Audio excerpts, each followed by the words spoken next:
السلام عليكم ورحمة الله تعالى وبركاته. Welcome to a new English lesson. Today we're going to study the passive voice. Okay, so let's get started. Then we have the sentence John eats apples. So this sentence is in the active voice. Active voice هو مسمى باللغة العربية المبني للمعلوم. مبني للمعلوم كيتكون من الفاعل subject، الفعل verb، والمفعول به object. اوكي دونك دابا غادي نحولوا هذه الجمله هذه من المبني للمعلوم المبني للمجهول. دونك غادي ترجع على الشكل التالي: apples are eaten by John.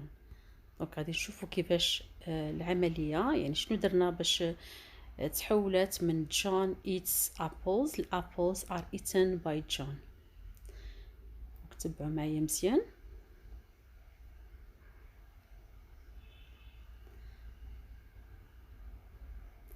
كما كتشوفوا عندنا subject هو John والverb هو eats، وعندنا apples اوكي هي الاوبجكت. هذه active form. الا بغينا نردوها للباسيف فورم كترجع apples are eaten by John. دونك شوفوا معايا هاد الدايجرام. عندنا apples اللي كانت في اخر الجمله مباشره بعد الفعل رجعت بدايه الجمله، يعني the object becomes subject. verb eats عندي هنا في simple present كيعوضوا verb to be. دونك شوفوا القاعده: to be is conjugated in the tense of the verb in the active tense. يعني verb to be كيتصرف في الزمن ديال الفعل اللي عندي مبني للمعلوم. عندي simple present verb to be هو غادي يرجع في simple present. simple present ديال verb to be هي am are is. حيت عندي apples غادي ندير are زائد the past participle of the verb، يعني eat غادي نردوها الباست participle غترجع eaten بحيث هذا irregular verb، زائد by John يعني من طرف جون. يعني في الأغلبية ديال الحالات بلا ما كنديروا هاد by، الا لكان عندنا واحد الشخص اللي يعني معروف، مثلا عندنا اسم ولا شي حاجه بحال هكا باينه كنديروا by John by the teacher by the government etc. كي الا كان عندنا غير subject pronoun بحال I you she he etc. ولا they ما عندنا لاش. اوكي so let's continue.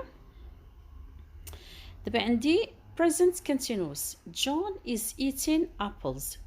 ردوا معايا البال، عندي verb to be في present continuous كنقولوا is eating. John is eating apples. هذه active form.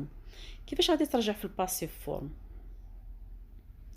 apples are being eaten by John. يعني شفتوا دونك نفس القاعده طبقناها. شوفوا معايا. دونك قلنا ان في الاكتيف فورم كيكون عندي subject plus verb plus object. في الباسيف فورم كنبداو بالاوبجكت زائد verb to be زائد past participle ديال الاكتيف فورم زائد by plus agent.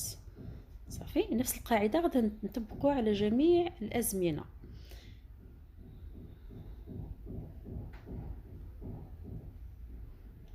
دونك نرجعوا للجمله ديالنا John is eating apples. دونك هذه مبنيه للمعلوم. is eating هذا present continuous كناخذوا غير الزمن وكان بحال كنعكسوا عليه verb to be. verb to be في present continuous هو am ولا are ولا is being. حيت عندي apples plural غادي نقول are being، وكانت عندي an apple غادي نقول is being، ونزيدوا لها الباست participle ديال verb eat اللي هو eaten ونضيفوا لها by John. يعني القضيه سهله، خصني غير نطبق القاعده ونكون عارف مزيان الازمنه. غنكملوا دابا نشوفوا جملة أخرى John has eaten apples. دونك هذا هو ال present perfect. John has eaten apples. كيفاش غادي نردوها ل passive form؟ يلا شوفوا معايا واش تعرفوا. غادي نقولوا apples have been eaten by John. يعني شنو درنا هنايا؟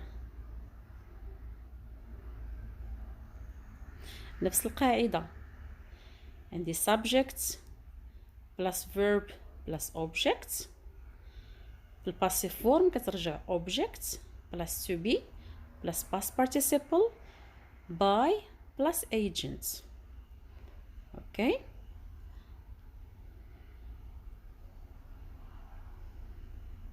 دونك عندنا John has eaten apples. غادي نبداو دائما بالابلز اللي هي object ونزيدو لها to be in the present perfect اللي هي have been ولا has been. بحيث عندي apples غادي نقول have been ونزيدو past participle ديال eat اللي هو eaten. ديجا عندي هنايا ال past participle كاين في الجملة الأولى، يعني غادي نحتفظ به وندير by John. دابا نشوفو tense آخر. John ate apples. هذا simple past. we say eat, ate, eaten. simple past. دونك نفس القاعدة. we say apples were eaten by John. دونك عندنا subject هو John plus verb ate plus object apples. في الباسيف فورم غادي نقول apples plus verb to be in the simple past plus the past participle plus by plus the agent.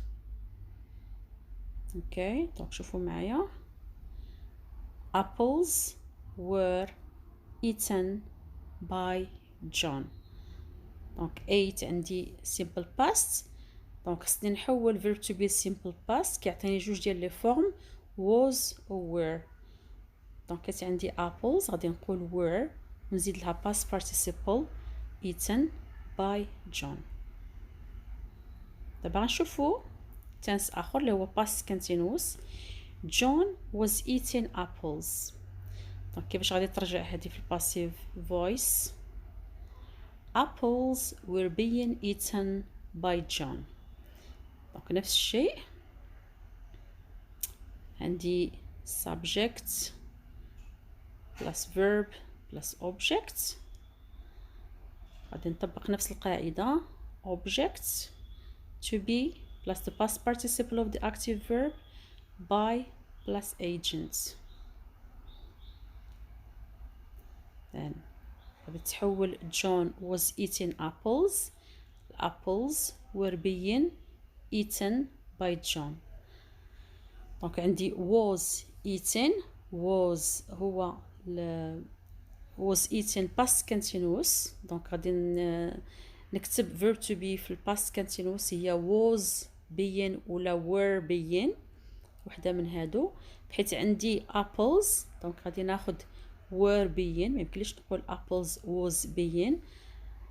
apples were being زائد past participle اللي هو eaten. John had eaten apples. دونك هذا past perfect. John had eaten apples. غترجع apples had been eaten by John. دونك القاعدة دائما، دونك القاعدة خصني نكون ضابطها مزيان. دونك subject plus verb plus object. في الباسيف فورم كترجع object plus to be plus the past participle of the active verb plus by plus agent. John had eaten apples. apples had been eaten by John. دونك قلنا had eaten هو verb to be في الباست perfect، يعني خصني نحط verb to be في الباست perfect. غادي يرجع had been. دونك had been ما كتبدلش كما بغا يكون subject had been، ونزيد لها الباست participle اللي هو eaten.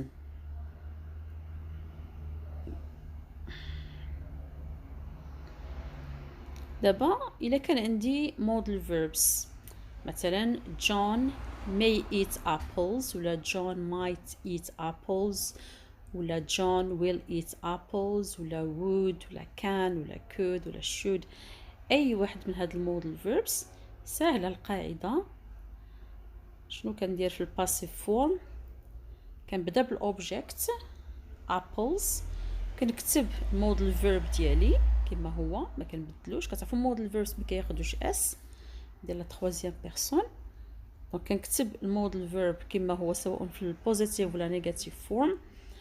كنكتب موراه بي والباست بارتيسيبل ديال الفيرب ديالي وندير باي جون. باي يعني الفاعل اللي قام بديك العمل. اوكي سو عندي subject plus verb plus object ترجع object plus to be plus the past participle by agents. دونك القاعدة ديال modal verbs هي subject plus modal plus verb. عندي مثلا John plus modal يقدر يكون will ولا can ولا could plus eat plus apples.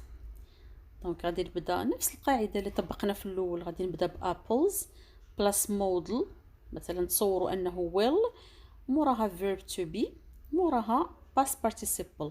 نقولوا مثلا apples will be eaten by John. اوكي دونك هكا غادي نكونوا سالينا الدرس ديالنا ديال passive voice، يعني درنا واحد الدوره على التنسز الاكثر تداولا اللي ممكن يطيحوا في الامتحان الوطني.